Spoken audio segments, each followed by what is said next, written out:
Hey, what is up, everybody? This is Cam Jennings from EpicConversions.com. I got a special guest with me here, my man, Andy Lehman. Andy, you want to tell him where you're from, man? Hi, Cam. How you doing? So I'm over in the UK. So it's big pond divides us. I'm in the UK, you're over in the US, and we've chatted quite a few times, haven't we? So yeah, and it's funny. Let me let everybody know what we're doing. I'm being a bit of a do we know what we're doing? Yeah, exactly. We don't know what we're doing. Okay, so what happened was I reached out to Andy. I had interviewed him a while back, and I enjoy his content. I think he does a great job with his content on, Substack and everything like that. And I said, I want to do something with Andy, and so I was like, let's do a podcast. Let's see if we could do like a video podcast show kind of thing. And we're like, hey, we'll do a limited run. We'll do 4 episodes of this thing and see what happens. Now, look, we don't have a name for this show. Okay. We don't have a lot of things planned out. We're kind of just like, we're gripping it and ripping it. We got a topic idea today. We're going to talk about AI. We're going to talk about list building today.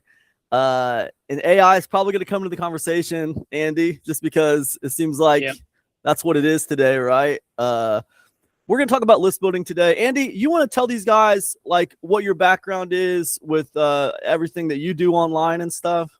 Right. So I've basically spent the last few years working as a freelance content creator, writer. My part of my job was to sort of manage social media, write reports, build email lists, create content, create products, really. And so I've done that for, to be fair, I started in 2011. I used to be a carpenter before then. And so I started working for a UK-based information publisher, direct mail marketing company. These are all sort of like small companies with huge turnovers. They're making big profits because they were selling internet to marketing, how to make money, information, products, that kind of thing. So I got working with those, and I've sort of branched out on my own. I'm doing my own stuff. I've created sort of content for myself and my own digital products, but I mostly worked for these other people. And so, that really is, I left carpentry and joinery because I wanted to do this. I wanted to work online because I always wanted to have something that I could take with me wherever I wanted to go. Always wanted to move abroad. Didn't fancy going to Spain or Portugal or anywhere like that and have to find jobs as a carpenter and work in the hot, because if you know England, it's not the hottest of countries at times.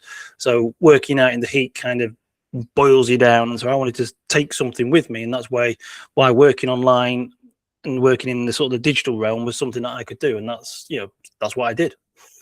And I think that's fantastic, man. And I first met Andy through Medium. We were both on Medium at the time, and I enjoyed your content back then too, man.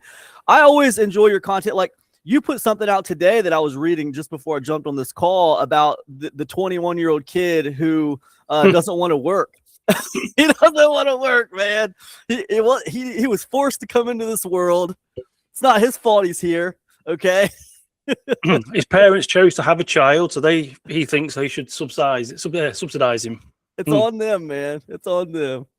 Okay, so for those of you who don't know who I am, my name is Cam Jennings, and I got started online back in 2012, and I was selling used books on Amazon. And from there, I wrote a book about a year later about how to sell used books on Amazon. I was doing full-time income selling used books. It's pretty cool. Wrote a book about it. The book didn't sell very well. I was annoyed by it. Like, I thought it was going to be like, I thought I was going to make, I don't know what I thought, Andy. I thought I was going to make $1 million off of this book. I spent a couple months. We've all had those thoughts. Yeah. And I spent like a couple months writing it, and it didn't really do much. It sold a couple copies here and a couple copies there. So I decided, well, I'll start a YouTube channel, and I'll try to promote the book with my YouTube channel. So I made a YouTube channel talking about what I was doing on Amazon, and that YouTube channel grew to a couple thousand subscribers, and that was pretty good. Then I was making money on YouTube, and anyway, so long story short, I ended up turning the book that I wrote about selling on Amazon. I ended up turning that into a membership club. And I started driving traffic to the membership club with YouTube. And then, running a membership club is like, you got to start learning marketing and stuff like that. So that's where I really got started. And I started learning product launching, and I started learning affiliate marketing and all that good stuff. So that's kind of a little background on me, you guys. And I've been doing this for a long time. Andy's been doing this for a long time. And, we don't know everything. In fact, we were talking about this last week, but Andy was saying, or I was saying, somebody was saying how, it's kind of a new deal with this AI stuff. It feels like AI kind of reset the bar for everybody a little bit. And, we're just trying to figure it out like you guys. So the goal is, in my view, the goal is that we can do a few of these shows and we can help people solve a few problems and not ramble too much, but we'll probably ramble a little bit. We have a history of rambling. Yeah. I asked Andy if we could do like list building today, if we could talk about list building. Not that either of us are like, I can't speak for you, Andy. I know I'm not like some kind of like, I've never claimed to be the master, list builder or whatever. But I know some things, and I've built a few lists, so I know how to do it. And I thought it would be a good place to start, because I feel like in 2026, and you'll have to tell me your opinions on this, but I feel like in 2026, list building, if we talk about problems that people are having, where are people running into problems? I feel like that's the first stop right there, list building. I think with list building as well, when we first started all those years ago, we used to be able to, put a lead magnet out, ask people for an email address, and they would sign up. Getting people to that landing page in some ways was harder but easier at the same time, because there was less noise. And that's, I think, what's the thing with 2026 is that there is so many people out there now, because the doors of opportunity have not just been blown wide open, they've been blown off the hinges. Everything's been sort of leveled. And so with AI as well now, people can come and, because when I first started, you had your handful of internet marketers. Mostly things were sort of proper books and proper records, and things were just becoming digital. You had your MP3s coming along, and then your PDFs. So you had a handful of those people. Then once people started to realize that they could do PDFs, they started, and then you could do online videos, and it opened up to more and more people, which is fantastic. Lots more people can do stuff from home now, and they can control, they can find their 1,000 true fans to sell to. But that also meant then that, so instead of being like, in the 60s, you had a handful of Beatles, a handful of bands, the Beatles, the Rolling Stones, now you've got oodles of bands to choose from. And so in the same with the internet marketing world, you've got oodles of people to choose from, and they're all using social media and so trying to get people onto your email list is actually getting harder in some ways, even though it's actually easier technically, but it's actually harder because people have got fatigue. They join onto an email list. Suddenly they've joined multiple email lists, and their email inbox is full of stuff that they probably don't read. They're getting bombarded by messages all the time, and emails, and so list building is technically easy, but it's also a lot harder in 2026, which is where I think what we were discussing earlier about the idea behind the lead magnet. Can you talking about this? You just mentioned it there. When you were sending people to your membership, you were using YouTube. And so I think, is it Alex Hormozy who said something about giving away the farm? So in many ways, I'm guessing with your video, you were talking about stuff which was giving them information, value, and possibly even entertainment, edutainment, I think it is, as Ben Settle calls it. So you were giving them information before they had to hand over their email list. So after that, they kind of made a choice and knew what they wanted. Yeah, man. So like the way I did it, and it's all the stuff is still there. People can, like, I have a YouTube channel called Zero Fats Returns, and people can still go check that out on YouTube or whatever. They can go all the way back to the very beginning and watch that stuff. But basically, so I'm a movie guy, right? I like movies. I watch movies, and I kind of collect DVDs. And with DVDs, it's funny because you'll have like the movie, but then you'll have like extra stuff, right? You'll have like the special edition DVD, and it'll have like deleted scenes. It'll have like a behind the scenes documentary on it, or what. It'll have extra stuff on it, right? So like if you watch the movie and you're not ready to leave that world yet, there's a bunch of extra crap on this DVD that you can check out. So anyway, so what I committed to was, okay, this is what I do, and I'm making good money doing it. So I'm just going to commit to one video a week, and I'm just basically going to talk about, you know, stuff that I'm doing. So like on that day, if I happen to go to like a thrift store and I was selling on Amazon, so if I went to like a thrift store or a garage sale or whatever, I would maybe do a video showing people what I got that day, how much I paid for that stuff, and then what it's going for on Amazon, you know. And then it's cool because it set me up for a follow-up video where I could talk about, you know, when it sold, if it sold, how much it sold for, how much, you know, there's like, I believe that every piece of content has like, it's like a franchise, right? Like if I make a piece of content, there's always another piece of content that could come that talks about before or that talks about after or whatever. So anyways, yeah. So once a week I would just talk about what was going on in my business, like a color commentator. Like if you watch a game, like a sports game, yeah, and you got like the guy who's giving you play by play, and then you got like the other guy who's kind of like adding his 2 cents or whatever. And so yeah, so that's what I would do like once a week. And then of course, you know, to bring it back to the DVD analogy, you know, inside my membership club, I committed to 5 to 8 pieces of content a month. And those pieces of content would go a little bit more in depth about what I was doing. Here's how I saw it. Boom, boom, boom. It was just more like it was a bigger, badder version of what was on the YouTube channel, you know, and that worked back then. That worked pretty good. I mean, so that was basically pre-warming them up to the point that they were. I mean, just as you talking, and I kept thinking about like the carrot and the stick popped into my head. So with the carrots, you're dangling the carrot in front of them. You're giving them case studies. You're showing them what you're doing.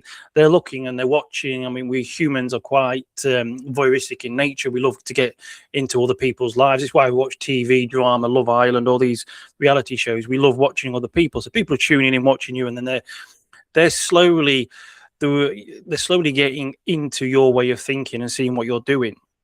And then they want, you know, I suppose it's created an open loop. There's curiosity. What else is he giving away? So then they feel like they want to sign up for more information. So in the old days, we used to, I mean, I suppose you used to use e-sign articles and try and get people, you give a little bit of information away and try and get them to the landing page. But in many ways, it was kind of, they had to give in their email details to find the good stuff. And so in many ways, it's kind of like, it was a bit like the stick version, really. You're sort of beating them. You can't get the good stuff until you sign up. Whereas now you can often give them the good stuff and then they sort of enjoy that. Then they decide to sign up for more stuff, not necessarily the good stuff, but the more stuff, or it can be the advanced stuff. And it was when I was learning about sort of Facebook a few years ago, some guy was talking and he says, we tend to use Facebook now for business. We use it as, I suppose people used to do blogs and websites. You know, it's not social media. They're posting stuff with intention, and everything that they're posting is deliberate, and it's designed to sort of, as with your videos, you're stimulating people to think down a certain way. And that is, in many ways, what I call a lead magnet. That is what they are doing. So it is your Facebook, your social media now is your lead magnet. So whereas beforehand, your lead magnet was a bribe, or, you know, to get people to sign up to get onto your email list, you're now giving the lead magnet away up front. And then you're getting, in many ways, you're actually qualifying people better, because the people who sign up for your email are people who want more. Whereas in the old days, people used to sign up, oh, what that's all about, they'd sign up, and then a lot of them would unsubscribe or just never open an email. So with the social media platforms, so you've got YouTube, you've got TikTok, Instagram, and the fact that you can create content within a second on your phone. I mean, I popped to the supermarket yesterday, and I did a short video to go on Facebook later on today. I just sat there in the car and recorded it for, I think it was about a minute, because I wanted to be kept under a minute.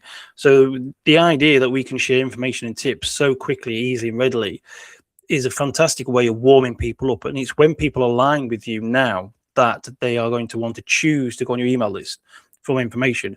So I find it's a great way of pre-qualifying people. Something that we didn't really have. Well, we had, but it was a lot harder and a lot more, I suppose, costly. And as it's getting better and better, but then we've now got the world full of AI slop. So we've got that to sort of counteract with, because people can churn out articles and emails within seconds with AI. So there's going to be a lot more to it. So this is where I think the future of lead magnets, or the future of list building for most people, is it's going to be person centric. Sorry, Andy, I think you cut out on me. What was that last part? The future of AI and for the future of list building for most people was what now? I think it's going to be person centric, human centric. Yeah, I think you're right, man. And it's hard, man, because so in the past, I can say, okay, well, here's my three. The way that I've built a list in the past, these three things, like if someone came to me and said, Cam, how should I build a list in 2026? I would say this. I would say, okay, look, don't start with paid traffic, because it's easy to lose money on paid traffic if you don't know what you're doing and if you don't have things dialed in. But in the past, I have been very successful building lists with YouTube, like we talked about. And not just on that channel, on a few channels. Like I did another one called NutriBullet Time, which was all centered around this blender. And and that grew pretty well to over 10,000 subscribers, and I was putting people on a list there too. And I was giving away NutriBullets every month, that's a whole nother can of worms when it comes to list building, is the giveaway. But I would just say to people, like, the three best things that I would start with, what's worked for me really well was, YouTube, obviously we were talking about. The second one would be Facebook organic, like using the groups, because Facebook has those groups. Maybe joining about 5 of those groups. Make sure they have about 1,000 people in them at least. Make sure that people are posting every day, they're active, and try to become a part of that scene and start. And then what you do is you start putting content on your Facebook. Like you're talking about those short videos, live streams, like weekly live streams or whatever. And then the people you interact with in those groups, like the stuff you put on your timeline will pop up for them in their feed. And then what happens is they start following you. They enter into your domain. And that has been successful for me in the past as a way to list build. And then hands down, like the kingmaker list building strategy for me was referral traffic, man. Just like, recruiting a bunch of affiliates. Like I recruited like 5,000 affiliates at one point. And wow. Yeah, and like, so every time I would do a launch, I'd reach out to like 300 or 400, 500 people, to promote my product. And I looked at it like the mentality was, the more people I reach out to, the more money that I'm going to make. Yeah. But with that, I should rewind just a tiny bit. When I say referral traffic and affiliate traffic, I'm talking about low ticket product launches. Do these product launches that are like under $20 for the launch. They have funnels that are like fully realized, maybe like 6 to 8 products in the funnel. I wanted a funnel that would allow my affiliates a chance to earn at least $100. Like if they sent someone through my funnel and that person bought like every single item in the funnel, then I would want the affiliates to be able to earn at least $100. So that means if they're getting 50% commission, then they need to earn at least 100. So anyways, whatever. So the point is, for this conversation, it was affiliate traffic, hands down, by far grew the most potent, most responsive, fastest list. When we talk about a list of buyers who are ready to buy things from you and they're not just wasting your time, and we're talking about building that list fast. If you can find other people who already have people who follow them, and I guess that makes sense, right? That's pretty like, oh yeah, if I can find a bunch of people who already have people listening to them and then they refer them to me, then I'm in, right? I'm in already. Like, they vouched for me. I'm in. So if you can get a bunch of people to vouch for you, so like that's those three things have been very successful in the past for me when it comes to list building. And I think that the challenge now is, and you got to tell me what you think about this, man. I I mean, think yeah, what you're saying there has been very powerful for many people. And it's one of those things that you and I will know that when you used to see these big successful marketers talking about how they made like $1 million over several days doing this, this, and this. What they fail to tell you is that they probably launched a big product, but they probably had to pay half, if not 3/4 of the money out to affiliates. yeah. They built up this army like you did. I mean, I don't know if they'll go to ClickBank or they'll go to JVZoo or Warrior Plus, whatever it is these days. But you can go to those places, and like you say, if you've got a cheap product, because I remember years ago when I was working for the first company I worked for, we used to go and find the odd product or two and promote it to the email list, and they were like $10, $20, $30 or something, and you'd get the whole amount of money because off that first sale, because they wanted them to go through the funnel and basically land on the email list. So they were happy to give away like 100% of the first sale. But I mean, I know there's people who are still doing that these days and promoting that, but you know, you've got to find the right person who is in your industry, your niche, and align with you, and then you can do that. It's but for the newbies who are starting out, trying to find those people can also be quite a bit of work and quite hard, because you haven't got any experience and you haven't got if your product doesn't seem to appear doesn't look right for their audience, they're going to say no, because they can be quite protective of their audience, can't they? Absolutely. And the thing about it is, I could sit here for 20 minutes and talk to these people about how to get affiliates, how to recruit affiliates, even if you're new and you don't know how to do it, and you don't have any products and you don't have any authority. How do you get affiliates? I could teach you how to do that, you guys. But there's a reason why me and Andy are sitting here talking, and I'm not out there like networking with affiliates anymore. Right? There's a reason why it's happened.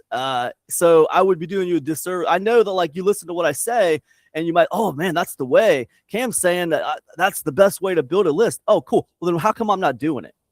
Well, I'll tell you why I'm not doing it. Because first of all, trying to manage 5,000 affiliates is like a nightmare. Affiliates are marketers, right? And most marketers have egos. They have big personalities. People have, whether they're good at hiding it or not, like people who work for themselves, people who are self-made, they have their own way of doing things. They have their own personality, and trying to be on the same page with a bunch of them so that they'll promote something for you is challenging, and it's hard. Maybe it's easy for some people, but for me, the more of them that you're trying to deal with, the harder it becomes, and it's like a nightmare.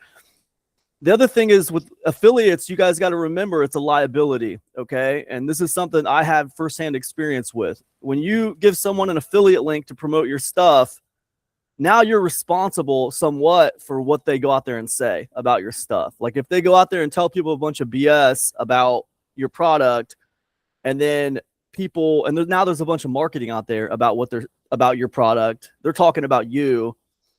It's a double-edged sword, because in some ways it's good. It builds you up, and it spreads your brand, and you get out there. But in other ways, it can be a liability, because people might be saying bad things about you. They might be saying lies about you just because they want the sale, right? They'll say things about your product that's not necessarily true. People believe them. They run off and buy your product without looking at the sales page. And now you're dealing with stuff that you don't want to deal with. So anyways, can be a liability just to recruit a bunch of affiliates and stuff. So that's kind of a big reason why I moved away from that model. Now, let me move to now, because I know people don't want to hear about the past. They want to hear about what we're doing right now. Here's my challenge, Andy. Here's my challenge. I don't got it all figured out. I know I'm sitting here talking like, oh, I got it all figured out. Dude, I don't got it all figured out. Neither have I. I don't got it all figured out, man. Like, yeah, I've been doing this for a long time. You've been doing this for a long time. We can sit here and share war stories like for an hour about things we've done. And I don't want to, keep on doing that. Here's the deal. Okay. Imagine the internet is 1,000 people. Okay. And imagine like it used to be 1,000 people making content, just to simplify it. 1,000 people making content on the internet. And, you got so many people watching the internet, right? Let's say it's 10,000. right? And it's cool. There's 10,000 people watching the internet, and there's 1,000 people making content. Well, now with AI, this is what I see, and maybe it's wrong, but this is how it looks to me. Well, now instead of 1,000 people making content, it's like 7,000 people are making content for the internet.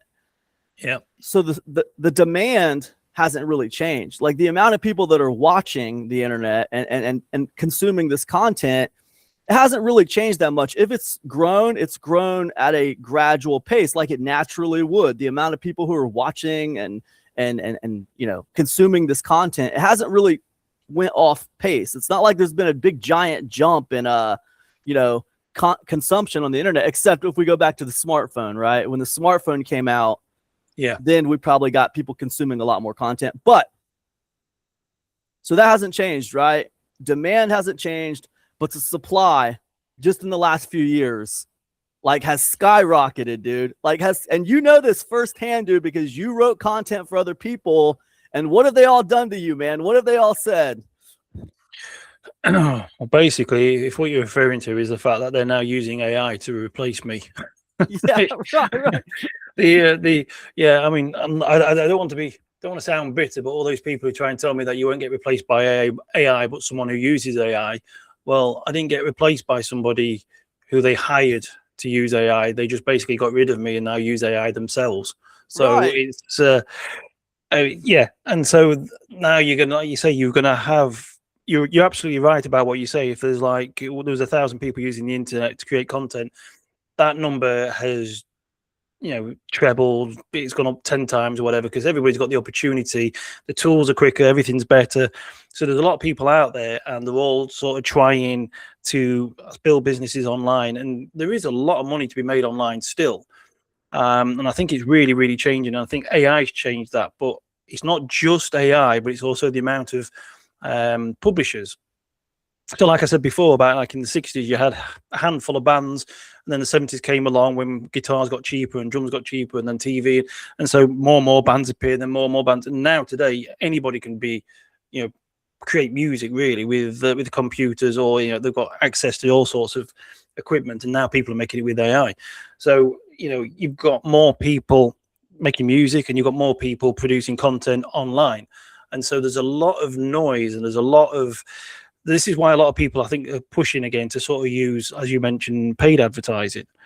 But as you said earlier, you can if you get it wrong, there's a lot of money, you lose a lot of money. And I experimented just recently with solo ads. The idea of solo ads sounds great. You pay somebody like $30 to send an email to, I don't know, say 100 or 200 people or something, or they say that for $30 you get a guaranteed 100 clicks. But a click is nothing. That's just basically means someone clicks your link, they might come and have a look.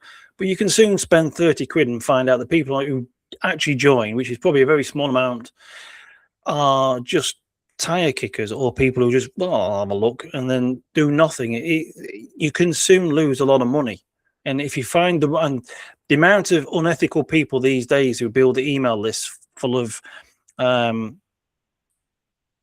just anybody and everybody really, who then go on to try and sell solo advert services, it's good money to sell solo ads.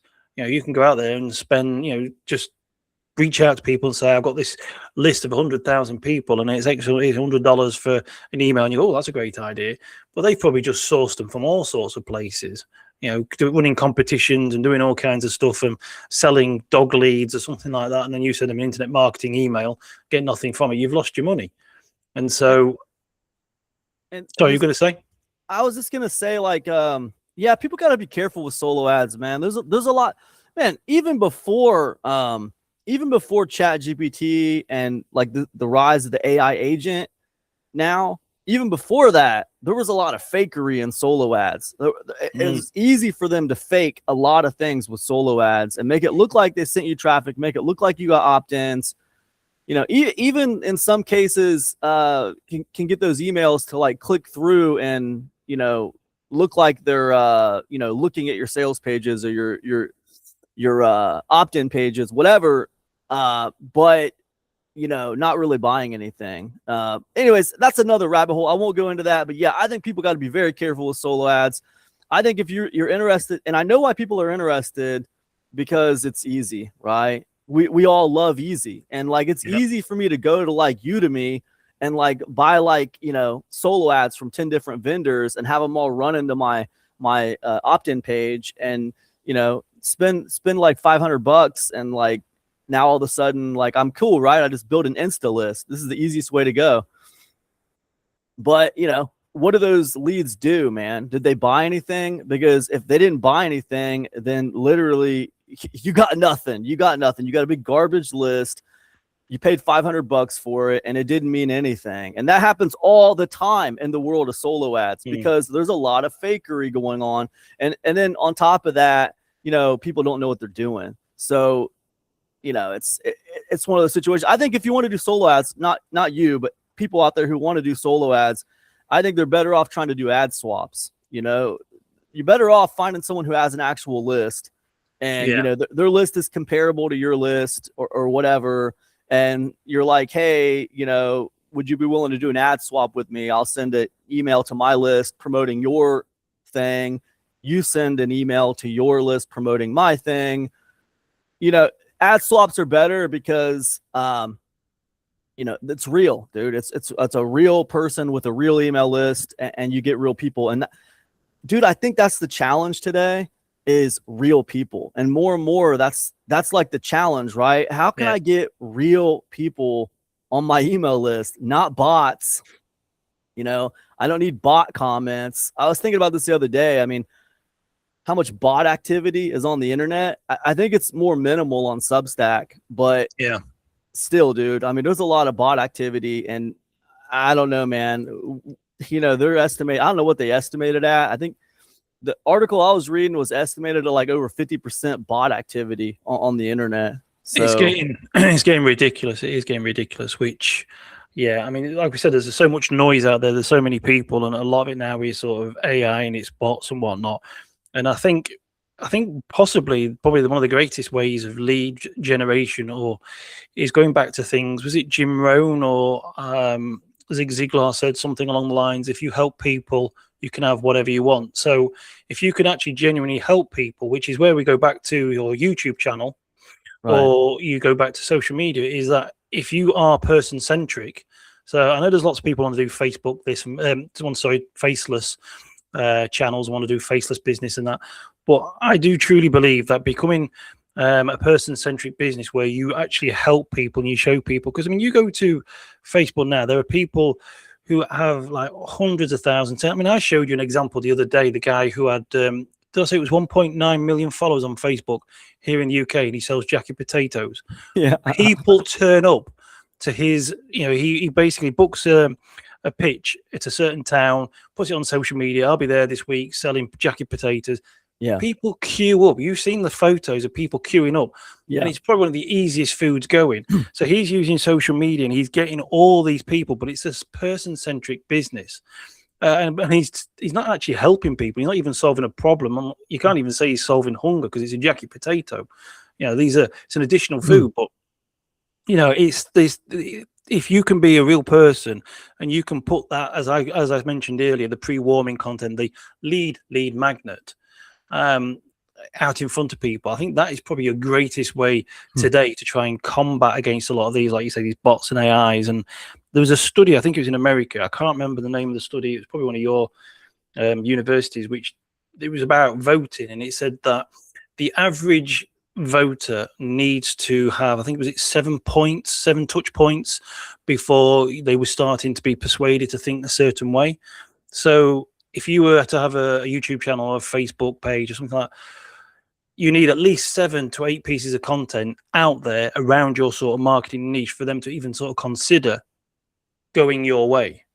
And that goes back to yeah, man, and that goes back to the rule of 7, the old marketing adage that from the old movies, from the movie industry, from way back in the day, when they said, okay, man, if we want people to come see this movie, we need to expose them, at least 7 times. That was the rule of 7, and it's like it's still pretty relevant today. I mean, expose somebody to something at least 7 times. It's not like exact, right? But the point is, like, yeah, if you can give people more points of exposure to your thing, you're going to sway them to your way of thinking, there's a greater chance they're going to buy or they're going to convert or whatever. I think it's harder today, right? It's harder, man. It is harder. It's freaking harder. Like, man, dude, when I started that, I can talk about that NutriBullet Time channel. Oh, here's what I'm going to do. I'm going to start a YouTube channel that's just about this blender, you know? Or like, hey, I'm going to start a YouTube channel that's just about selling books on Amazon. And this is how it's all about making money on Amazon. That's what the YouTube channel is about. And like, back then, it was very easy to pick one tiny little thing and say, oh, yeah, man, I'm just going to make a YouTube channel about cups, man. That's all I'm talking about is cups. And, you know, like, I'm going to pull in all the people who care about cups. So my channel is going to grow, you know, and it's cool. But like today, I don't know if it's the same. I mean, like, I don't feel like it's the same. I've tried recently. I did a YouTube channel like last year. Of course, you could argue it wasn't as narrowed down as it should have been, but it was called Easy Start Memberships. And I tried to like pull people around me with this YouTube channel. It didn't work very good. I got very little traction. All the traction I was getting was from shorts. And those views were not, you know, cycling over to long form content. I think it still matters to niche down when you want to pull people around you. But it is massively harder to get people's attention in 2026. I was listening to a Gary Vee podcast, and he was talking about, in his view, everybody acknowledges this too, by the way. I mean, it's not just me, it's not just you. Anybody from the biggest players to the smallest players, they're all acknowledging it's getting far harder. If you're spending money, it's costing you more money to get leads. If you're doing organic, it's costing you far more time and effort and the content you're putting out there to actually pull people in. It's hitting everybody. It's not just us. But he was basically saying that, hey man, look, here's the deal, right? People are not leaning into organic enough. Like I say, this is what he said. He's like, I say 40 to 100 pieces of organic a day. 40 to 100 pieces of organic. Dude, you can't do that without AI, man. You can't do it without AI. And the other piece of that puzzle is don't do paid until you get a piece of organic that's hitting off. Because what he's saying is the algorithm will take your organic content and it will find the audience for it. And then once it pops off, once that piece of organic pops off, then take that piece and start putting money behind it. And letting the algorithm, you know what I mean? So he's basically saying prove it with organic and then move it to paid once it's proven itself. Yeah. But you know, he's a guy who embraces AI fully. He's, you know, he makes fun of people like me who don't like AI that much. You know, he's like, oh, you know, but that's what he says. But that's the reason I bring it up is because he's saying lean into organic, and then someone like us is going to be like, well, what does that mean? What do you mean lean into organic? Like, you're saying like put a piece of organic content out there once a day? No, he's saying lean into organic and like 40 to 100 pieces of content a day. He's basically talking about blasting the heck out of whatever network you got going on. Yeah. And I think he mentioned like 5 to 7 the 5 to 7 that you're excited about, the networks that you're excited about. Now, I don't know about you, Andy, but like the idea of putting 40 to 100 pieces of content a day on spreading it around like 5 to 7, you know, sites on the internet.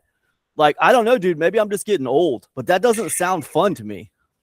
No, a couple of thoughts on that.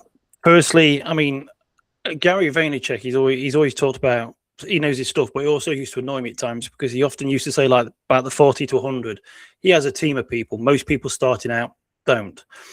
He talks about omnipresent marketing, which is, you know, like Coca-Cola. If you're being seen by everywhere, you get to the point where it's like, you know, you go to India, it's like Coca-Cola. You know what it is. You go and you know what you're going to get. You go to McDonald's, even though there's variations in different countries, you all kind of know what you're going to get because of you've seen them. Everybody knows them, and you get, like we mentioned before, about the points, the Hollywood marketing, where you know they've got to have 7 pieces of content to get people interested in the film, or you've got to have 7 pieces of content to sort of persuade a voter. Getting stuff out there in front of people is important. It is right, and that's, you know, you've got to be consistent. But there are other. It also depends on what your business is or how you want to make money on. If you're going to make money on YouTube through views, then if you can get 40 to 100 videos out there every day, then you probably could do well, because you could probably make $1 per video and still end up making a nice income at the end of the year. But there are people, and again, it comes down to different industries and different niches, and it comes down to what it is that you want. But there are people who are publishing one video a week and still making 6 figures a year, because their business is reliant on getting people into a coaching program, which pays more. And it's also the content of that video, because at the moment, because there's so much out there, and now we've got AI to deal with, people keep talking about this trust recession, and they keep saying so that they don't know who to trust. I mean, I've seen multiple videos, adverts on Instagram and places like that, which are to do with Tai Chi, and you can see that it's AI. And so to me, it's like, even if you haven't got a real person who can't just stand in front of a phone and a ring light for 5 seconds to say, this is the exercises that I do, and they had to generate this with AI, or this false AI interview, I can't help but not trust them. So why would I buy their products? So there is this big trust recession. It's very hard for people to trust people. And like you say, it is getting harder because there's so much content out there. There's so many people now not trusting people because of they've been scammed, or because of everything's AI or dodgy. They don't know what to believe. So, you've got to be consistent. You've got to get out there. You've got to put all that content as much as you can. But obviously, you don't want to kill yourself. 40 to 100 is crazy. I mean, he always had a team of people. And I remember you used to watch his videos and think, well, that's great. Yeah. Get all your content across all these platforms.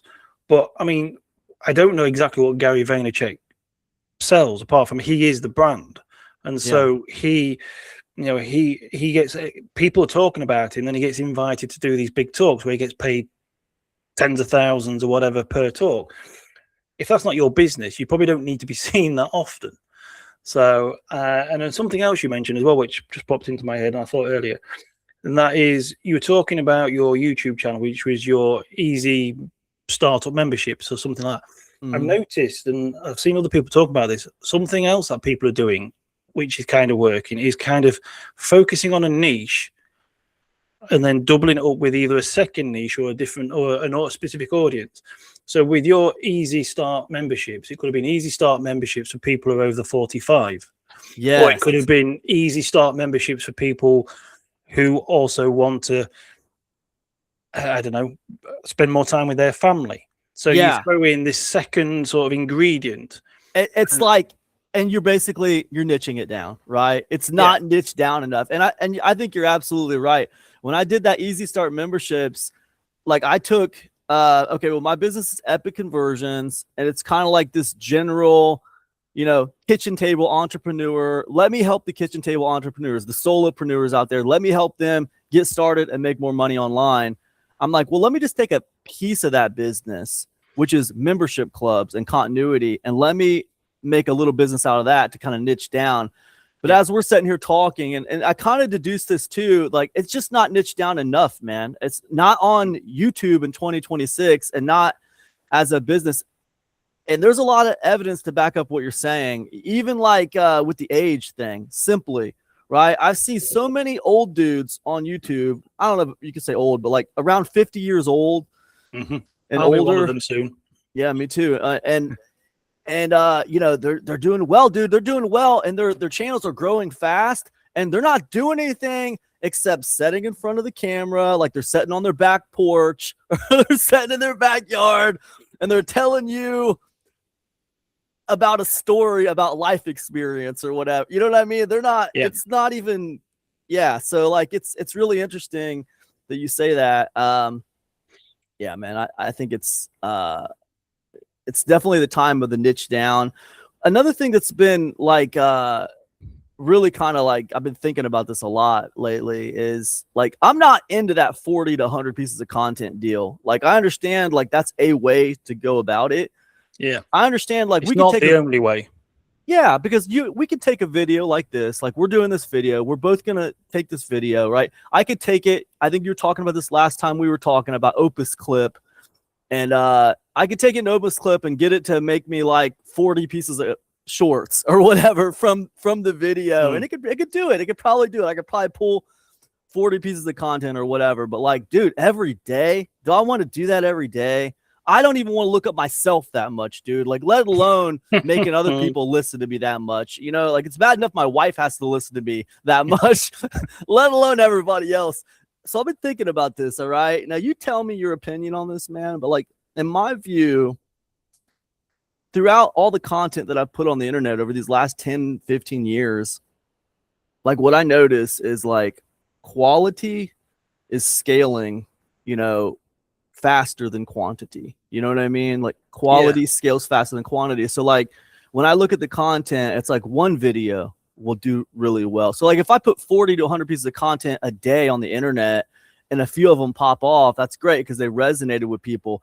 But my son was showing me some of the YouTube creators that he follows. And the guys, look, I'm not just talking about YouTube. We're talking about YouTube here, but this applies to all marketing. This applies to content wherever you want to put content at, okay? Written, audio, or video. But he was showing me this YouTuber, this girl who, like, she only puts out about a video a month, like maybe 12 videos a year, and her videos are like, they get like almost 1 million views, you know? And wow. Yeah, and it's like, now she does really cool videos. They're like these animations, you know, like she's like an animator and she tells a story, right, about about something that happened in her life or whatever. And like, she animates it, right? It's like an animated cartoon, and she's like telling a story about something that happened in her life.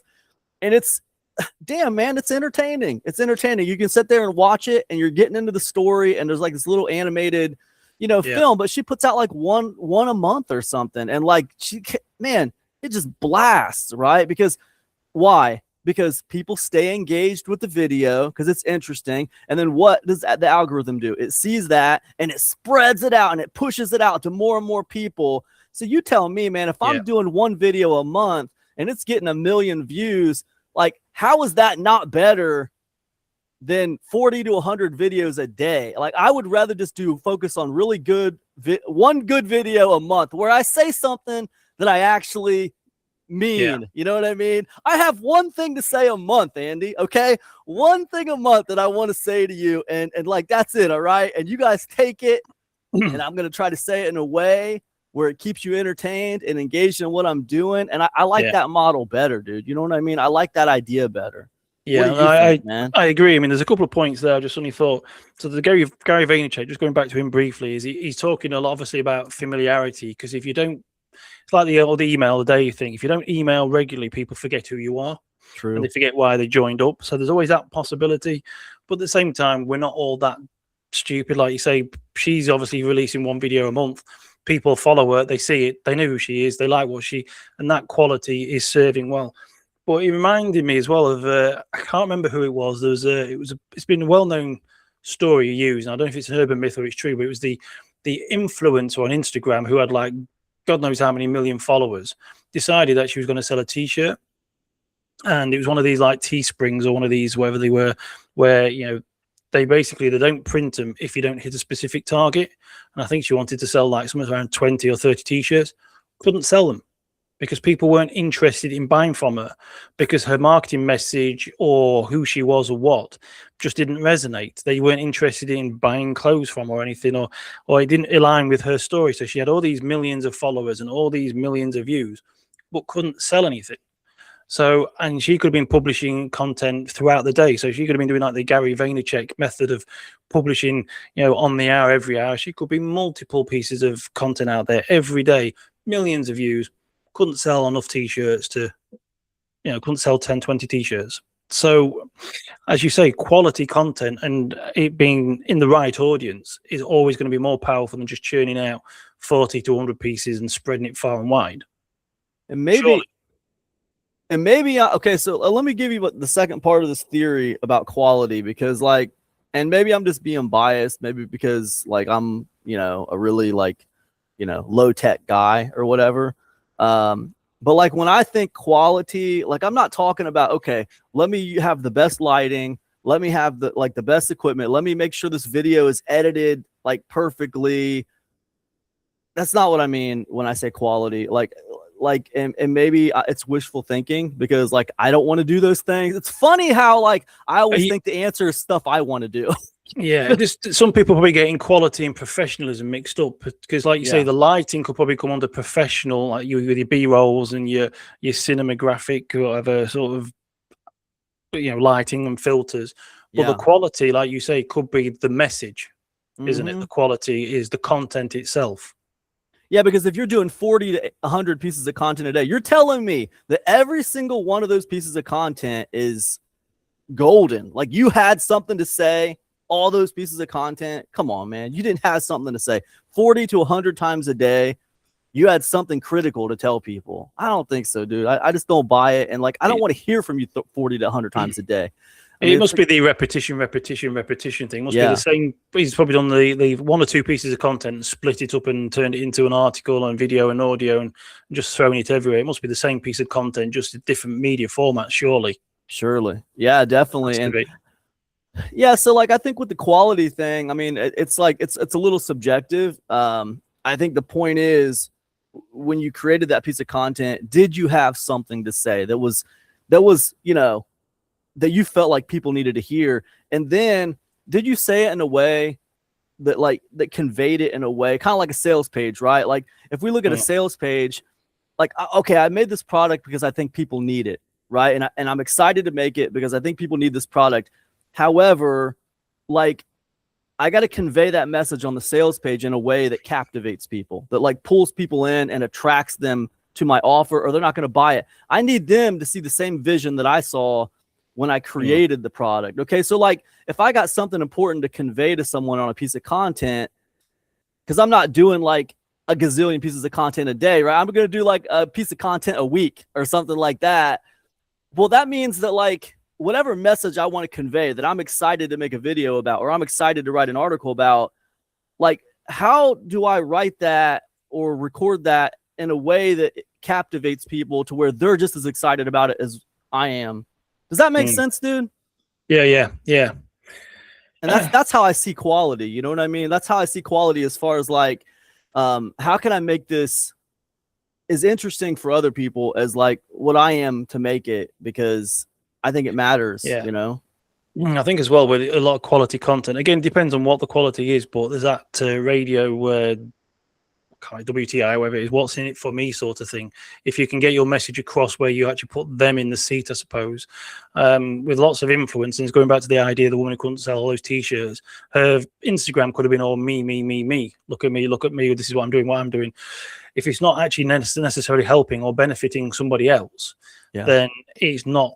It could be the best lighting, it could be the best filters, it could be really, cinematographic, whatever you call it. It could be look really, really smart, but quality is just, there's nothing there actually apart from a little bit of entertainment. And you could say like, dude, you could say the same thing. We could kind of twist this back around to the guy you were showing me before who sells those potatoes. It's like, there's like a 1,000 guys selling potatoes out of stands, right? Yeah.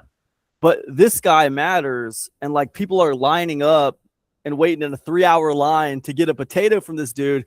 And it's like, okay, well, it's because he's created this event. Like it's like this, the circus is in town. Like they want to be part of like this movement. It's like a movement he's created.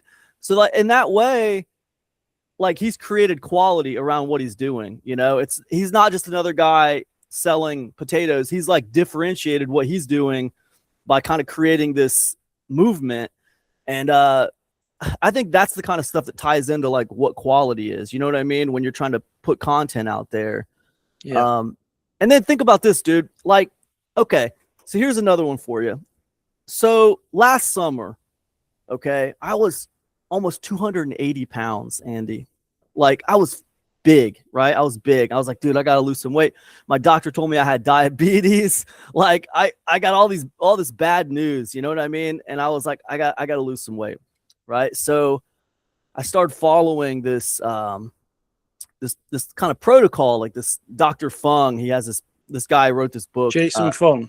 Yeah, I follow him. I like Jason Fung. Oh, fantastic, man. I think he changed my life, dude. Like, he wrote that book called The Diabetes Code, and I've read all 3 of his books: Diabetes Code, Obesity Code, Hunger Code. I just read the Hunger Code. But the point is, someone would say to me, and people have said this to me over the last year, they said, "Oh, Cam, how did you lose the weight, man?" Because I'm like 218 today. I'm 218 right now. So I've lost about 60, 70 pounds. And I reversed my diabetes, Andy. I reversed my diabetes. And people say, "Well, Cam, how'd you do it, man? What's the secret?" And I'll say, like, well, it's like low carb. I eat low carb, and stuff like that. And I could go into more detail, right? But it's like, once they hear that low carb thing, it's like, oh, they already know what that is. Oh, I already know what that is. Like, and half of them are just cancel that out. They don't want to hear the rest of what I have to say. Like, they cancel it out. They don't care. They already know what low carb is. They got it. They've seen 1,000 pieces of content on low carb. They know what that is. Okay, so for me, I just lost 70 pounds and potentially saved my life doing a certain thing for the last year. So I'm excited about it, right? And I'm excited to make a piece of content about that, or I'm excited to share that with somebody. That information, I'm excited to share about it. The problem is, if I don't share it in the right way, they're going to cancel. They're not going to care about it. They're not going to care about it the way I care about it, because I've lived it the last year. So it's like, when I create that content, how can I share it in a way that's going to get them as excited to consume that content as I was, like, to make that content, because I've lived it. They haven't lived the life that I've lived for the last year, so they're not as excited about it as I am. They just think they already know what it is. You know what I'm saying, man? Yeah. That's where I suppose the old copywriting specifics come in, isn't it? It's where you start saying, I lost X amount of pounds in 3 weeks.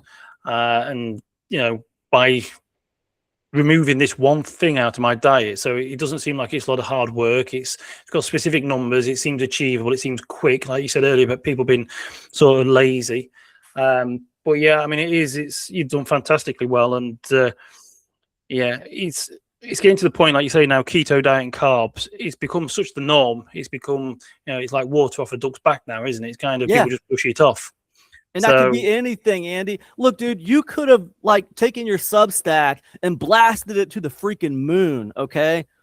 And like, you got like a gazillion subscribers on Substack, right? And everything's going amazing. And you followed like 5 simple principles that maybe people have followed before. But like, if you don't, and like, that's what worked, though. That's what worked for you. It doesn't matter if people heard it a million times before. That's what worked for you, man. And like, you have a unique story to tell in how you did it. So yeah, I think the AI can't help people with this.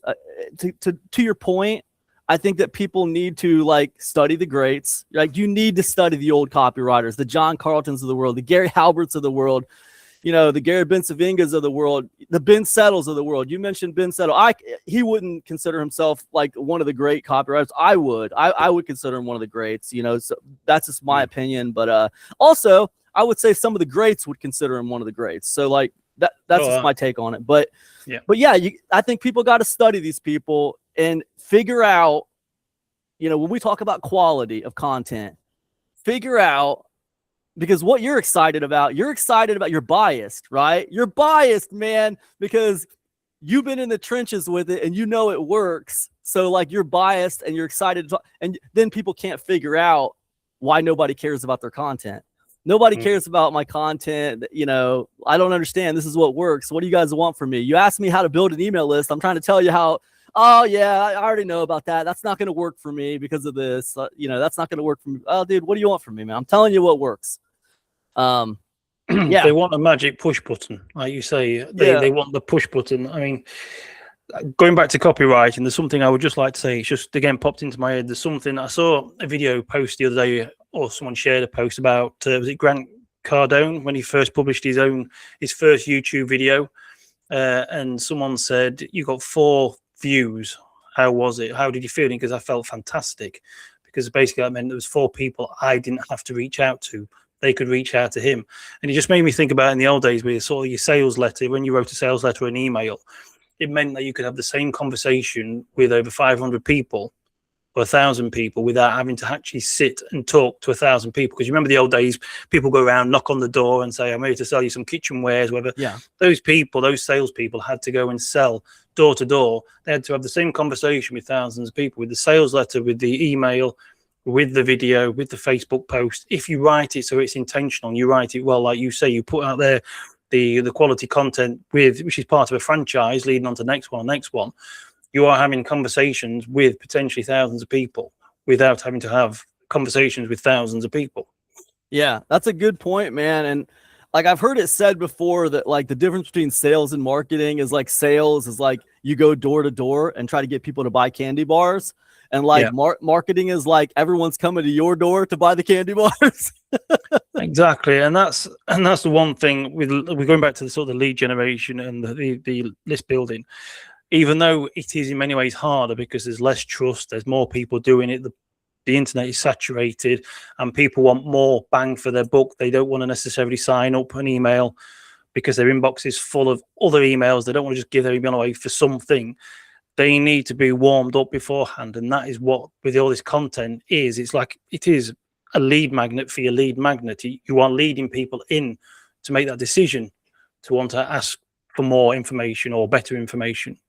And it's so funny, man. Like you've taught me two things on this call today, man, that I'd never heard of before, which is one, the lead magnet, which I think that's a fantastic way to view the free content that you put out there. I mean, it is doing something. It is meant to be like warming people up and directing them to what you want to direct them to. But it is true. It's the lead magnet. And the second thing is that trust recession, which I had not heard that before. So that's very interesting. Do you think that we're in a trust recession, man? Do you think that people aren't trusting anybody anymore? Absolutely, I do. I mean, a perfect example of this is like with Facebook. They've always been a big downer on internet marketing and sales stuff on there. They always think it's sort of scammy and spammy. My good lady tried to buy a pair of shoes through a Facebook ad on Facebook a few years ago, got scammed. And a lot of the scammers are general people who are small people who are selling smaller items, physical items, real items. They're cloning people's accounts, or they're looking like they're a proper seller selling something. And people are just generally getting fed up. And then you just go to adverts for some of these big internet marketers, and you see their products. They talk about something. You see all the comments below, and people are saying scam, spammer, scam. This lot is dodgy. Or if you really are making tens of thousands, why you're advertising on Facebook and all this lot. So these people don't understand. And there's a lot of people out there who have been burned, or like I say, there's the fatigue from having emails, adverts on everything. You go to YouTube, you got adverts popping up. So people have got sort of tired of that. And I think people are a lot more wary, and they're sort of holding people at arm's length. So you've got to get yourself within that arm's, you've got to try and get past that arm's length sort of stance. And you've got to, and this is, I think, where it is, as you mentioned, the lead magnet. And I think a lot of it reminds me of Jeff Walker when he talked about the sideways sales letter. So, you used to have in the old days, we would send people to this huge sales letter to read through. Then as people got fed up of reading long sales letters, what you would do is you'd break it up into emails or posts and videos, and then show that over a 5-7 day period, then send them to a smaller sales letter, which basically says, say you're interested in this product, blah, blah, blah, blah, here's the price, you can buy it. And I think Facebook, social media, YouTube, a lot of your content really now, it is like a long sideways sales letter. So in many ways, you could probably write your content as long form, and then just break it all down into sort of social media posts or smaller bite posts for people, because you're going to have to warm them up first before they're even going to even be slightly remotely interested in joining your email list or buying from you. I just feel that there is a trust recession. I think there's a lack of trust at the moment online. And for those of you guys who are listening to Andy and do not know what he's talking about when it comes to the sideways sales letter, he's like, refer back to, you can learn more about this from Jeff Walker and his product launch formula. Yeah. He's actually got a book called Launch. I think he had a book called Launch. So product launch form is expensive, you guys. So like, I mean, it's a pretty expensive deal. So like, if you just want to kind of get your feet wet on what Andy's talking about with sideways sales letters, you can find free content about it on the internet, and you can check out his book called Launch. I think it's on Amazon. It should be, yeah. But anyways, that's cool though. And that's, it's interesting that you say that, because it reminds me of something I've been seeing in real estate lately. Like, I see people in real estate, like, they're posting pictures of the houses and inside the houses, and like they're using AI to like enhance the pictures. Okay. Like, when you look out the window, there's like an ocean and a beach or something, or like they like clean up the house so it looks different, or they put a deck on the front of the house that's not really there in real life. And it's like, we talk about this trust recession.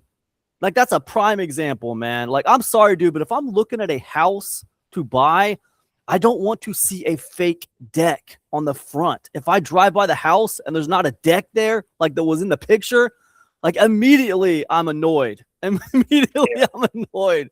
Yeah. Do you know what?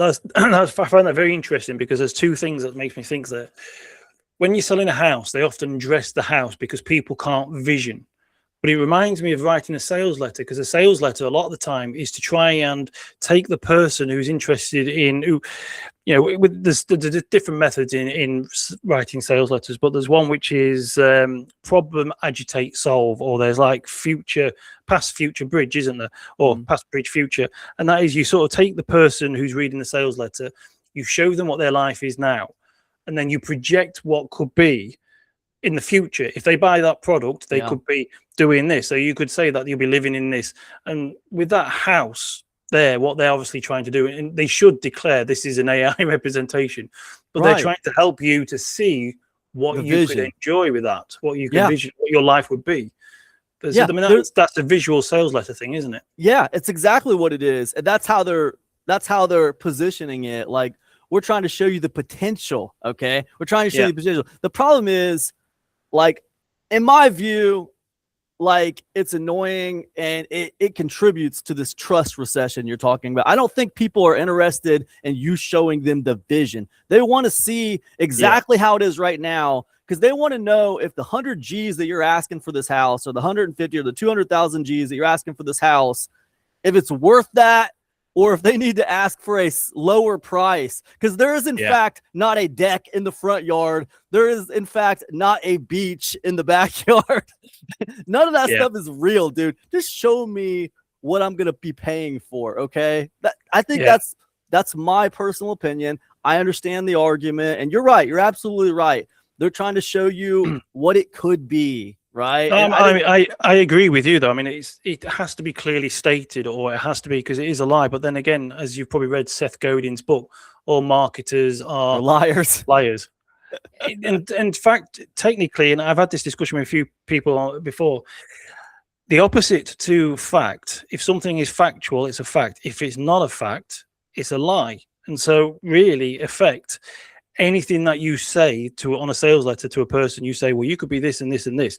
It has not happened yet. It isn't real. So if it isn't happened yet and it isn't real, then technically it is a lie. Every story that we say is a lie, because it's not factual. So, I mean, that, we were getting a bit too into the sort of the depth of it there. But as you say, showing a house with a decking or a beach that isn't there is a lie. It's a lie, man. Yeah. You're lying to me, dude. You're lying to me. But you're right, though, man. I see it, though. Like, I see it. Like, if they put the warning there, like, hey, listen, we're showing you what is possible, man. Like, how come these pictures never show the before and after? They don't show what it is right now. Well, that's what they should do. Yeah. Yeah. It's like the Wild West right now for AI. People are doing stuff like this because they can, because there's no regulations to prevent them. Because look, dude, you can make the argument that that's false advertising. You can make the argument. Now, what's going to be next, man? People are selling their used cars like that. That's the next step, right? People take the car. It's a used car. It's got a couple dings in the fender. It's got like, it's got a cracked windshield or whatever. And like what you see is like this pristine automobile, and but then when you get there, there's like a crack in the windshield and a ding. You're like, what the heck is this, man? So I don't know. I love that term, trust recession, because I do think we're in this wild west of AI, and I do think people are just playing it to the hilt, dude. They're opportunists, man. They're taking advantage of it. There's no regulation to keep them from doing it. But I don't understand, because like false advertisements still in play. I mean, it's not like people said, hey, by the way, we invented AI, so it's okay to false advertise now. Nobody said that. I mean, this is the thing, though. I mean, it's a hard one, because I mean, when you should do adverts with actors, those actors are playing a part in an advert. That itself isn't real, but it's scripted, it's created. So there's no major difference between having an AI generated advert in effect compared to that, but it's completely false. And you know, it's when you've got somebody saying, holding something up, and it's all completely AI generated, and saying, this is what I have for breakfast, it's full of blah blah blah blah. It's like, well, you don't, because you're not real. I know we've always suspended belief when it came to an actor, because they're paid actors, and you often go, oh yeah, sure. And I know a lot of adverts are tongue in cheek. You know, some guy's driving a fast car, he's old, and suddenly he's there with this young lady, because obviously cars, sex sells, and this car's made him look attractive. But we've all sort of gone, yeah, we've suspended belief. But with AI, it's kind of like we're at that stage now where anything and everything I see on Instagram, on Facebook, video wise, I don't even know if it's real. Yeah, dude, because I know exactly what you mean. And also, you see people like doing these commercials where they're like, hey man, check it out, buy my course and I'm going to show you how to turn yourself into this. And all of a sudden he becomes like an attractive girl, and or he becomes like he's in like an action movie shot behind him and stuff. He's like, let me show you how to do these simple videos, man, and you're going to be able to make tons of dough, like off of this or whatever. And it's true. I mean, you got like virtual influencers, you got people like, so you're right. I mean, you don't know what you're looking at half the time. Yeah, it's like, is this even real? I don't even know what this is, dude. In that way, I think that a conversation like what we're having right here, two guys just talking it out, I think it has a lot of value for people. I really do. But will they be able to find it? That's the question, because the internet's full of other crap that is not as good. But then it's up to us, like, to figure out how to position it in a way where people can actually find it over, all the other crap. And that's the challenge, right? That's the challenge, in 2026, trying to figure out a way to stand out and get a little bit of that attention. Because it's hard to compete with like 50 AI videos a day. I mean, like, these guys are just like drowning you in AI content, man. It is. I mean, like I say, that's where I think person-centric business or marketing comes in. But as I mentioned before, there's videos on there with people who they're AI-generated people. And if you're not careful, I mean, I've seen some of them. I've watched a few videos just recently where people have created AI videos of people building stuff out of pallets or building stuff out of wood. And I can see that they're AI. But you see these other people and they're commenting on it.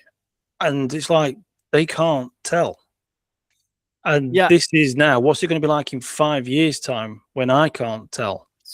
Or it's actually going to be less than that. I mean, there was one I had to pause it, and I could tell it was AI because he used his tape measure, and then suddenly all the numbers were all a bit weird, a bit iffy, and I spotted it. But there was this guy who was making something for cats, and all these people saying, "Oh, you're a wonderful person. You're doing that for these cats. Oh, fantastic! You're great." And it's like, it's not. And you figured out it was AI.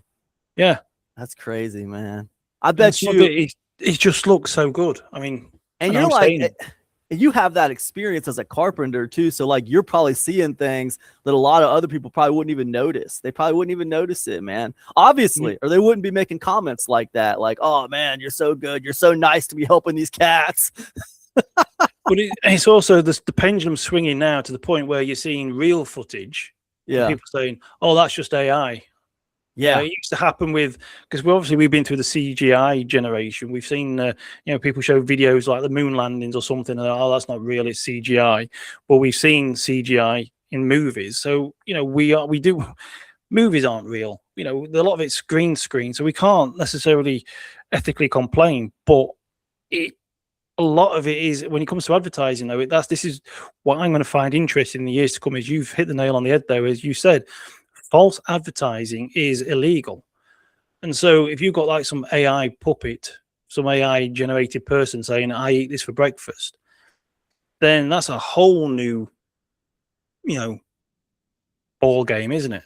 That's not a paid actor who we've gone, oh yeah, bit of humor, a bit of music. We kind of know that it's an advert, it's a commercial.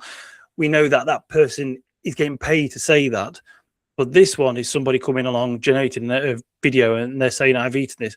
You're not even real. You're not eating anything. So, I mean, I don't know. It's going to be interesting few years. Yeah, it will, man. Especially like, like take sound, just for example, like just sound, right? I know like several years ago, I remember when you know how you had like the company, I can't remember their name, but like they could clone your voice, right? They could clone your voice, and they could do like fake voices, AI voices. And so like you didn't have 11 Labs. 11 Labs, exactly. Thank you. So like you didn't have to be on camera, right? Because I remember I used to do like YouTube coaching for people like 10, 11, 12 years ago, and I would help them get their stuff started on YouTube. And like one of the hangups was that, you know, they were afraid to be on camera, you know, and some of them were even afraid to use their voice. They didn't even want their voice to be on. They didn't even want to have like screen capture with their voice. They didn't even want to do that. So like now, so you got like the audio, right? 11 Labs, and like I remember several years ago, it wasn't that good. Like you could tell it was audio, right? But now, like, dude, I can barely tell sometimes. I can only tell because I hear the same voice in a bunch of different videos.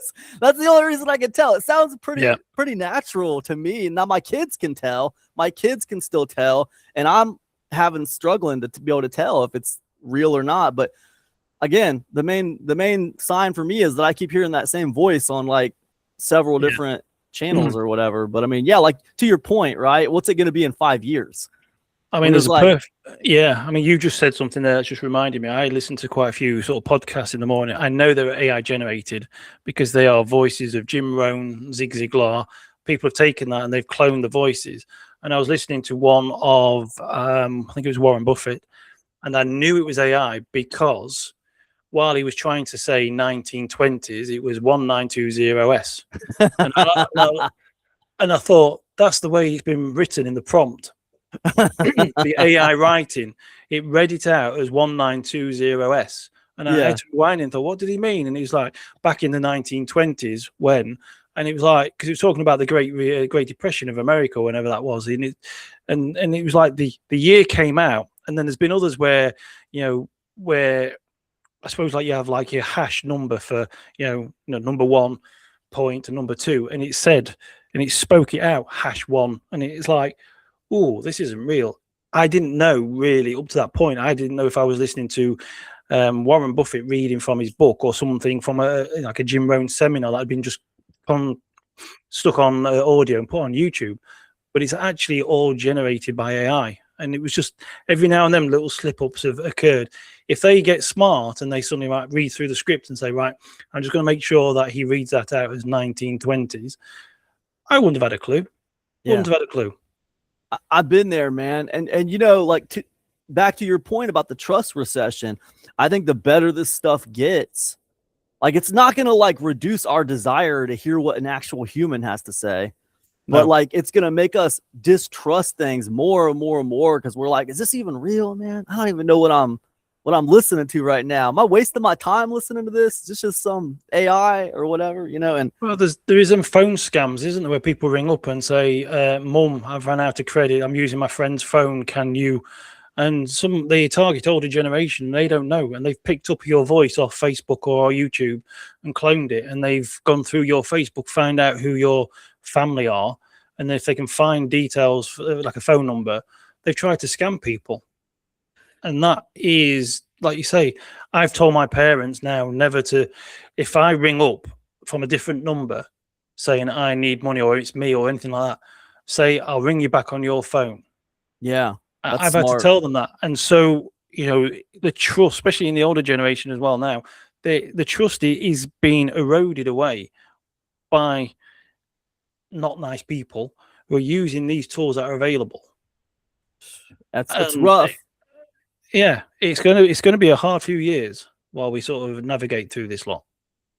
And so okay, so this is really cool, man. This has been a really good conversation, man. I appreciate you taking your time, to hang out with me today for this. I apologize for dragging it out a bit.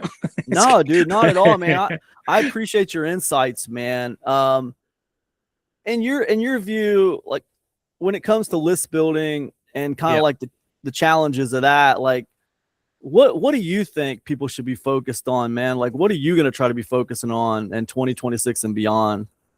What I'm going to focus on in 2026 and beyond is video. Mostly video. I'm going to be focusing on YouTube in August, starting from August. Because the thing about video is you can actually start sharing it on other platforms.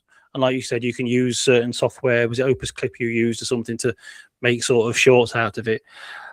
And if you want, you can also use AI to take away the audio, make a transcript of it. So you could convert it into an article if you wish. But I'm going to be more person-centric. So I'm going to be using more photos of me, more videos of me, and I'm going to be publishing more content up front.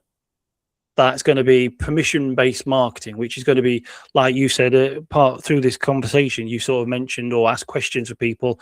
If you've got any questions, ask it in the comments, or if you want to learn more about such and such a thing, comment below with the word blah blah blah blah. So I'm going to go with more permission-based marketing and put content out there. So in many ways, my lead magnet is going out first, and then I'm just going to sort of try and bring people into my world, let them get to trust me, get to know me.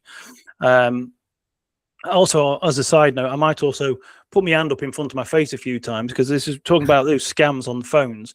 Yeah. So I saw a tip the other day, and it's a British program. It's called Scam Interceptors, and the guy who's been interviewed, they try and get these scammers, and they're talking about deep fake. So I will be trying to do discovery calls with people, but with some people, they've been asked to do discovery calls, and when they've gone on there, it's somebody else, and they're using deep fake technology on their faces. What? So they've tried to pretend to be somebody else and get them to hand money over.